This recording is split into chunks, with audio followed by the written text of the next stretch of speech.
day in, day out, that our loyalty should be only to the Constitution.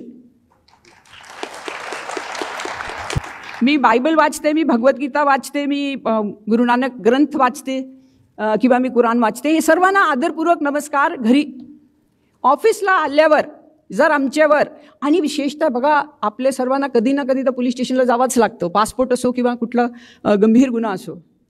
The day खाकी becomes भगवा, green और white, it is extremely dangerous.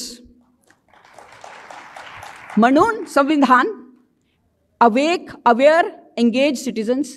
आणि एक मला जे वाटतं, आपण एवढा फंडामेंटल राईट्सबद्दल बोलतो, फंडामेंटल ड्युटीज आपण का विसरलेले आहात?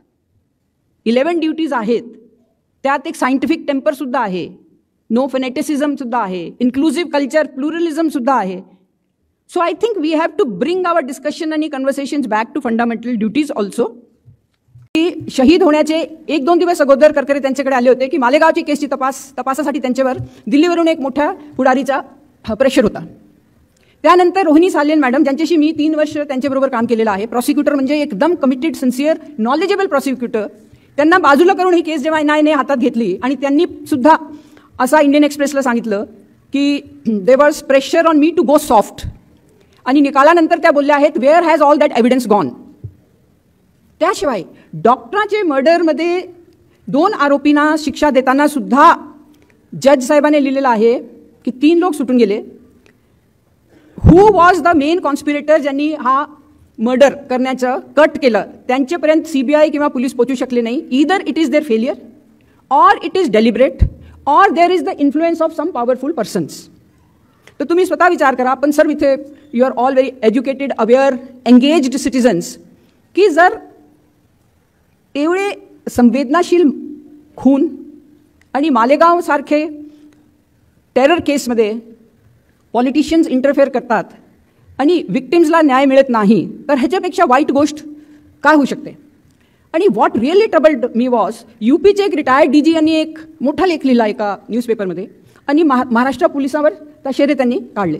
I felt terrible. आता I am retired, but it is true की 7/11चा जो ट्रेन ब्लास्ट आहे त्यामध्ये गेलेले जवळजवळ 190 विक्टिम्सला आपण न्याय देऊ शकलो नाही. मालेगाव केसमध्ये आपण न्याय देऊ शकलो नाही. डॉक्टरांच्या मर्डरमध्ये हा कट कोणी रचला तिथपर्यंत आपण पोहोचू शकलो नाही. Along with various reasons. One is political interference.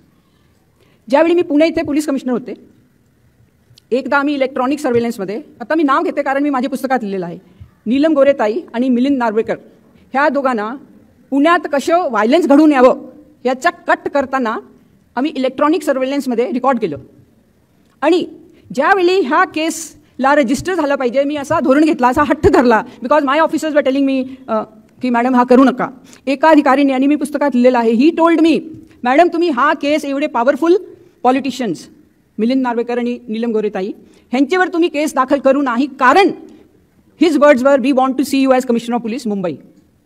म्हणजे जर तुम्ही ही केस दाखल केली तर तुम्हाला कोणी कमिशनर करणार नाही, असा आमच्यावर प्रेशर येतो. आणि माझ्या काय म्हणणं होता, तुम्ही दाखल नाही करणार ना, मी माझ्या जॉईंट कमिशनरला म्हटलं तुम्ही जावा पोलीस स्टेशनला बसा, आणि जोपर्यंत दाखल होत नाही, FIR नंबर तुम्ही मला लेखी पाठवत नाही, तोपर्यंत तुम्ही तो पोलीस स्टेशन सोडायचं नाही.